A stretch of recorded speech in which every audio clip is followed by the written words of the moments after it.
CRT TV அது ஒரு vacuum tube தான். உள்ளே காற்றே இருக்காது, அதெல்லாம் ரிமூவ் பண்ணியிருப்பாங்க. இதை உடச்சி பார்க்கலாம் என்ன இருக்குதுன்னு. பின்னாடி இருக்கிறது தான் எலக்ட்ரான் கன் அசம்பிளி, ரொம்ப ஸ்ட்ராங்காக இருக்குது. எலக்ட்ரான் கன் அசம்பிளி உடச்சிட்டோம் பாருங்கள்.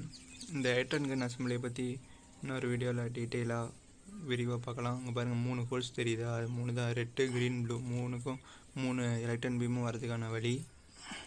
அப்புறம் உள்ளே இருக்கிற ஃபோக்கஸிங் கிரிட், கண்ட்ரோல் கிரிட்டு, அதுக்கெல்லாம் போகிற கனெக்ஷனுக்காக அந்த பின் அவுட்லாம் கொடுத்துருக்குறாங்க பாருங்கள். 3 எலக்ட்ரான் பீமும் வரதுக்கான ஹோல்ஸு.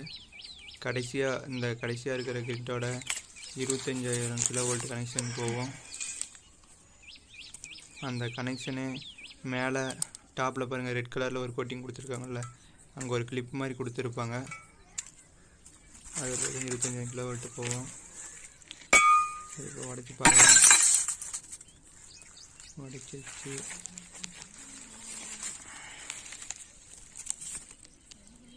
பாருங்கள், உள்ள கோட்டிங் கொடுத்துருக்குறாங்க. அது வந்து அக்வாடாக்குங்கிற பொருளால் கிராஃபைட் மாதிரி தான் கோட்டிங். அது கரண்டை கடத்தும். உள்ள அந்த ஃபுல்லாகவே 25,000 kV வோல்டேஜ் இருக்கும்.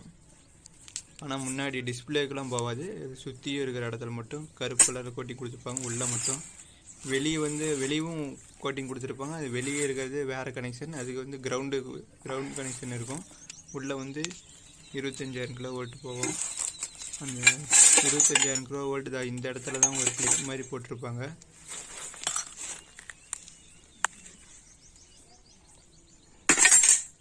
இந்த ரெட் கலரில் இருக்கிற இடத்துல ஒரு கிளிப் மாதிரி போட்டு 25,000 kV உள்ள அந்த அக்வாடாக் கோட்டிங் வழியாக தான் உள்ளே போகும். அதுக்கும் உள்ளேயும் எலக்ட்ரிக்கலாக தான் கனெக்ஷன் இருக்கும். உள்ளே வந்து எதுவும் காற்றெல்லாம் உள்ள காற்றெல்லாம் ரிமூவ் பண்ணியிருப்பாங்க. அதனால் கிளிப்பை மாட்டிடுவாங்க. அது அக்வாடாக் தான் ஃபுல்லாகவே இருக்கும். அக்வாடாக் மூலியமாக தான் உள்ள கனெக்ஷன் 25,000 kV உள்ளே போகுது. அந்த அக்வாடாக் வழியாகவே தான் ரிமூவ் பண்ணிடலாம் பாருங்கள்.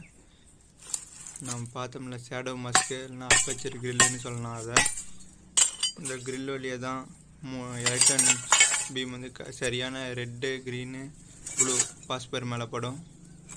CRT டிவியில் மட்டும்தான் இந்த ஷேடோ மாஸ்க் யூஸ் பண்ணியிருப்பாங்க, சரியான ரெட்டு, க்ரீன், பாஸ்பர் கோட்டிங் மேலே எலக்ட்ரான் பீம் பண்ணுங்கிறதுக்காக. அதே பிளாக் அண்ட் ஒயிட் டிவி வந்து அந்த ஷேடோ மாஸ்க்கே தேவையில்லை, ஏன்னா ஒரே கோட்டிங் தான், பிளாக் அண்ட் ஒயிட்டு ஒரே பாஸ்பர் கோட்டிங் தான் இருக்கும். இதை ஷேடோ மாஸ்க் இல்லைனா அப்பச்சர் கிரில் அப்படின்னு கூட சொல்லலாம்.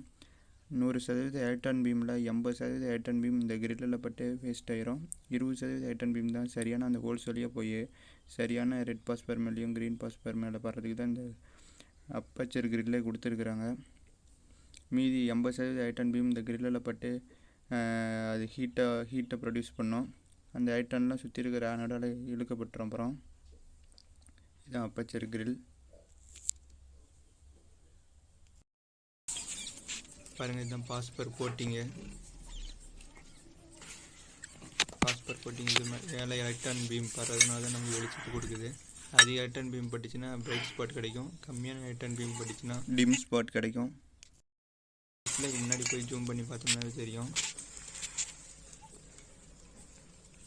ரெட்டு, க்ரீன், ப்ளூ கலர் தெரியும். நம்ம கண்ணால் போய் பாருங்கள். நம்ம வீட்டில் CRT TV இருந்துச்சுன்னா பாருங்கள். இதுதான் ஹை வோல்டேஜ் ஆனோடு கனெக்ஷன் பண்ணுற இடம், 25,000 kV. பாருங்கள், உள்ள ஹோல்ஸ்லாம் இருக்காது, கிளிப்பு அந்த அக்வாட கோட்டிங் வழியாக தான் உள்ளே 25,000 kV போகும். பாஸ்பர் பவுடர் பாருங்கள், டியூப் லைட்லேயே இந்த மாதிரி தான் பாஸ்பர் பவுடர் இருக்கும்.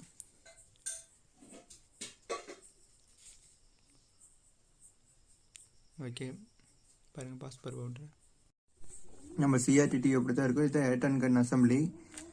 3 எலக்ட்ரான் கன்னு, ஒரு ப்ரீ ஆக்சிலரேட்டிங் ஆனோட்னு ஒன்று இருக்கும், ஃபோக்கஸிங் ஆனோடு ஃபோக்கஸ் பண்ணுறதுக்கு, அப்புறம் ஆக்சிலரேட்டிங் ஆனோடு. இந்த இதுதான் மெயினான ஆக்சிலரேட்டிங் ஆனோடு. இதுக்கு தான் 25 kV வரைக்கும் வரும். சரி, இப்போ எலக்ட்ரான் பீம், இந்த எலக்ட்ரான்லாம் ஹீட் பண்ணும்போது எலக்ட்ரான்லாம் சுற்றி இருக்கும். இந்த எலக்ட்ரான்லாம் இங்கே முன்னாடி ப்ரீ ஆக்சிலேட்டிங் ஆனோன்னு இங்கே ஒரு பிளேட் இருக்கும். அதனால அது கொஞ்சம் இழுக்கிறதுனால அதுக்கப்புறம் இங்கே ஹை வோல்டேஜ் ஆனோடு இருக்குது. அதனால் எலக்ட்ரான்ஸ்லாம் ஸ்க்ரீனுக்கு முன்னாடி போய் அடிக்கும், உள்ள பாஸ்பர் மேலே அடித்து பாஸ்பர் மேலே எலக்ட்ரான் படுறதுனால வெளிச்சத்தை கொடுக்கும். எலக்ட்ரான்லாம் அதிக வேகத்தில் போகும், பட்டுட்டு ஸ்க்ரீனில் பட்டதும் அதோட எனர்ஜிலாம் ஸ்பீடப், அதோட இயக்க ஆற்றல் நமக்கு லைட்டாக மாறிட்டு மீதி எலக்ட்ரான்ஸ் எனர்ஜி இழந்துட்டு எலக்ட்ரான்ஸ்லாம் இருக்கும், ஆனால் அதோட எனர்ஜிலாம் இழந்திருக்கும். அதோட இயக்க ஆற்றல் வேகமாக போகுதில்ல, அதோட எனர்ஜி லைட்டாக மாறிடும். மீதி இருக்கிற எலக்ட்ரான்லாம் இங்கே தான் இருக்கும். அப்புறம் இப்போ போகிற 100% எலக்ட்ரான் போகுதுன்னா 20% எலக்ட்ரான் தான் அந்த கிரில்லில் இருக்கிற ஹோல்ஸ் வழியாக போயிட்டு பாஸ்பர் மேலே படும். மீதி இருக்கிறதெல்லாம் கிரில்லு மேலேயே பட்டு அங்கே தான் இருக்கும். அதோட எனர்ஜிலாம் ஹீட்டாக மாறிடும், கிரில்லு மேலே படுற இதோட எனர்ஜிலாம். அப்புறம் இந்த எலக்ட்ரான்லாம் என்ன ஆகும்னா, அடுத்து எலக்ட்ரான் பீம் வரும்போது இந்த எலக்ட்ரான் விலகிறதுனால முன்னாடி பாஸ்பர் ஸ்க்ரீனுக்கு போக முடியாது. அதனால தான் இங்கே 25 kV கொடுத்துருக்குறாங்க. கொடுத்து அது அக்வாடாகுங்கிற கோட்டிங் மூலிமா உள்ளே ஃபுல்லாக கோட்டிங் பண்ணியிருப்பாங்க. உள்ள இந்த டியூப் சுற்றியுமே அக்வாடாக் கோட்டிங் கொடுத்துருப்பாங்க. இந்த 25,000 kV இந்த எலக்ட்ரான்ஸ் எல்லாம் இழுத்துக்கும். இந்த எலக்ட்ரான்ஸ் பட்டு வந்ததுமே இழுத்துக்கும். அதனால அடுத்த எலக்ட்ரான் பீம் வந்துக்கிட்டே தான் இருக்கும். அப்புறம் டிஃப்ளெக்ஷன் யோக் இங்கே இருக்கும், அது எலக்ட்ரானை மூவ் பண்ணும். அப்புறம் உள்ள வேக்கம் தான் இருக்கும், எந்த காற்றுமே இருக்காது. இங்கே இந்த 25,000 kV மேலே தான் இருக்கும், அது அக்வாடாக் மூலியமாக தான் உள்ள ஃபுல்லாக கனெக்ஷன் இருக்கும்.